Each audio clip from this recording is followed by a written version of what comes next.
Good morning. I want to begin this morning with something that I read recently. A friend of mine posted this on Facebook, but I've seen it in various forms from several different sources, and I'm sure he got it from somebody. So I want to share it with you. And it goes like this. I heard that we are all in the same boat, but it's not like that. We're in the same storm, but not in the same boat. Your ship could be shipwrecked, and mine's not, or vice versa. For some, quarantine is optimal. It's a moment of reflection and reconnection, taking life easy in flip-flops with a cup of coffee by your side. For others, it's a desperate financial and family crisis. For those who live alone, they're facing loneliness. While for others, it's a time of rest and peace and of reconnecting with family as we share time with our mothers and fathers and our sons and our daughters. With the $600 increase in unemployment benefits, some are bringing in more money now than they were when they were working. Others are working for less money, more hours, due to pay cuts and loss of sales. Some families of four just got a stimulus check for $3,400 from the government, while other families of four got nothing. Some were concerned a few weeks ago about which candy they were going to get for Easter, and others weren't sure there was going to be enough bread and milk and eggs to make it through the weekend. Some want to go back to work because they don't qualify for unemployment and they're running out of money. And then there are others who want to kill those who are breaking the quarantine. Some are spending 2 to 3 hours a day helping their children get through their online lessons. And others are having to spend that 2 to 3 hours a day helping their children be educated on top of a 10 or 12-hour workday. Some have experienced the near death of the virus themselves. Some are not sure if their loved ones are going to make it. Some have already lost a loved one to it. And then there are others who don't believe any of this is such a big deal. Some have faith in God and expect miracles, and others say the worst is yet to come. So, friends, we're not in the same boat at all. We're going through a tough time when our perceptions and our needs are completely different. And each of us is going to emerge from this in our own way after the storm. And it's very important to see beyond what we see at first glance. Don't just look at people, but actually try to see them and see each other. We're all on different ships going through this storm, experiencing a very different journey. And I just want to add to that no matter how we're experiencing this, we all need a message of hope during this situation. Each of us is on pins and needles to various degrees as we watch what's going on in the world around us. And none of us escapes that entirely. It affects every one of us. This situation is nothing like any one of us have ever experienced before, and there's no precedent for how we need to proceed. I read just a couple of weeks ago when we were first starting this and thinking about going online and how to put our messages up, that church members needed to have patience with the church leaders and remember that none of those church leaders have ever led a church through a situation like this before. So we're figuring it out as we go. And I ask you to pray for our elders as they lead us. And since there's no precedent, sometimes our emotions can be all over the board. And that's okay. It's normal. Just a few weeks ago, most of us probably felt like things were great. Everything was under control. We were planning our spring break getaways. We were going to work like normal. We were planning things for the rest of the year like things were always going to be okay. And then a microscopic virus appears, and suddenly the whole world is shut down. And that kind of brings us back to reality, doesn't it? Because we've discovered that we're not invincible after all. All the social structures that we rely on and trust in, we found out they're not impenetrable. And for many, their sense of security is nothing more than illusion. And if the last few weeks haven't shaken our collective pride to the point of admitting that, then I don't know what will. So where does that leave us? For many, they're tempted to give in to fear. Many are already experiencing anxiety and even despair. Some people have lost their lives or the lives of someone they've loved. Some have lost their jobs and their incomes. And almost all of us are dealing with major disruptions to the normal flow of our lives. So let me ask you, how are you dealing with everything? Do you have hope? Or do you fear yourself giving in to fear and anxiety? In the book of Ezekiel in the Old Testament, we can read about the utter hopelessness of Israel, and it kind of mirrors our situation, at least a little bit. It was a very dark time in Israel's history. In the 37th chapter of the book of Ezekiel, the prophet Ezekiel has been in exile in Babylon for 11 years. And during all that time, the message he has delivered has been one of doom and gloom.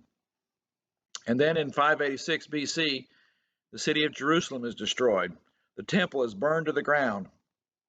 And the continual rule of the house of David comes to a sudden end. And everything the Jews had trusted in and everything that had given their lives meaning was gone. And the worst part of it, at least in their eyes, was they believed that their God had been defeated by the God of the Babylonians. And they were wondering if their God was really God at all, if he was Lord of all, or had he deserted them in their darkest hour. You see, Israel wasn't just in exile, they were having a crisis of faith. And if we look at verse 11 of chapter 37, we can hear their despair. Ezekiel says, our bones are dried up, and our hope is gone. We are cut off. And then, just as he always does, God in his grace breaks through. Ezekiel goes from being a prophet of doom and gloom to a prophet of hope, and he starts preaching about a glorious future of redemption and restoration. But I'm getting ahead of myself, so let me come back to that in a few moments. As a prophet of doom and gloom, Ezekiel said that the hand of the Lord picked him up and placed him in a valley of dry bones. How depressing would that be? A valley of dry bones. Evidently, they were soldiers who had been killed and their bodies had been let to rot right where they fell. You ever look around at your life and the situation you find yourself in and see nothing, metaphorically at least, but a valley of dead, dry bones? Can't you just imagine how Ezekiel must have felt? Everywhere you look, everywhere he looks, all he sees are bones, dead, dry, dusty bones. Where's the hope in that? Where is the life? What possible good can come out of that place? And then God asks Ezekiel a question. He says, Son of man, can these bones live? Now think about that. That's a rather absurd question, isn't it? We're talking about old bones with absolutely no flesh on them. They've been lying out in the valley, exposed to the elements and the scavengers for who knows how long. There's absolutely no life left in them whatsoever. What would you say if someone asked you, can these bones live? Well, let me kind of shift our thinking here a little bit. Have you ever written somebody off? Have you ever gotten so frustrated with someone that you say to yourself, there's absolutely no hope in this person? They're never going to change. They're never going to accept Christ. They're never going to get out of the mess they're in. They're just going to keep on doing whatever they're doing until the day they died. So I give up. I've been tempted, I know, to say that. I want to shout out, what's the use? It's like banging your head against a wall. That's the kind of situation Ezekiel's in. His people are at the lowest of the lowest points ever in their entire history. They're in exile, and they're even forgetting who they are and giving up on God. Things have hit rock bottom, and they are, in fact, in a valley of dry bones. They're dead. It's all over. End of story. All hope is gone. And then God comes along and asks Ezekiel, can these bones live? If you were in Ezekiel's place, how would you answer God? What would you say? Maybe you've been trying to get your life on track for some time. Maybe you've got this problem, you've promised God that things are going to change, and then you have to promise it again and promise it again because nothing seems to change. Sometimes even things get worse. and your attitude is rotten, you have no joy in your life, no peace, no happiness, and if God showed up at this point in your life and asked, "Can these bones live?" what would you say? Well, at first, the answer seems obvious. Dry bones are the very definition of dead, not coming back. Finata, that's the end.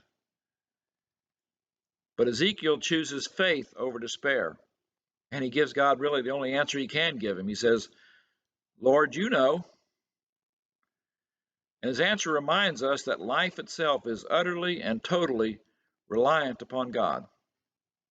And it gives us a glimmer of hope also because it shows us that God can bring new life, even when things seem completely hopeless, completely dead, because nothing is impossible to God. A valley of dry bones seems so final, like the end of the road.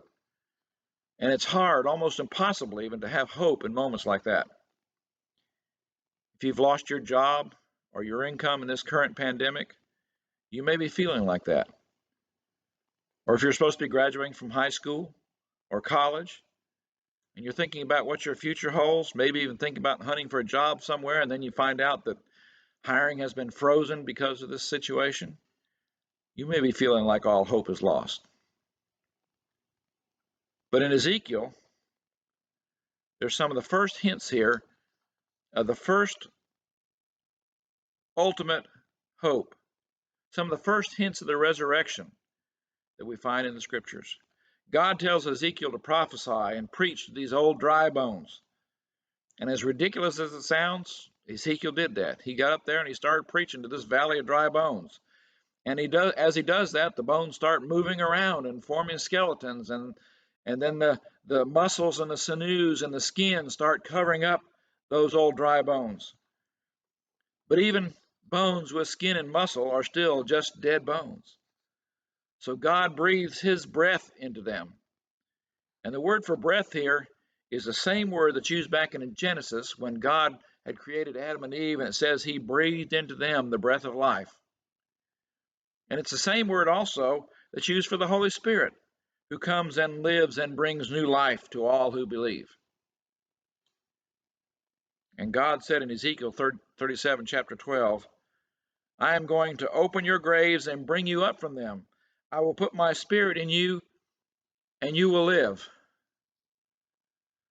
So you see, absolutely nothing is impossible with God. Absolutely no situation is beyond his repair. And absolutely no life is beyond the possibility of redemption and salvation and transformation. And just as God breathed new life into that valley, putting the lives of these dead people back together, God's promise of new life is still at work today. As we face the unknowns and the uncertainties of COVID-19, and as we watch sermons on our computers rather than joining together in one place to worship as we've always done, and as we get cabin fever and listen to the frantic voices on the news reports, I want you to remember that we worship a God of resurrection, even and especially when we're in a valley of dry bones and darkness. And when it seems that all hope is lost and we're at the end of our rope, God gives us his life-giving breath. And my prayer for each one of us is that we take that breath and take lots of that breath. Breathe and ask God to renew our spirits. And to remember that God breathes new life even into the most difficult places and offers us true hope of a new life and a resurrected life. Thank you, and I pray that God finds you well and that you are able to continue to minister and be the church and give that hope to the people that we come in contact with. Amen.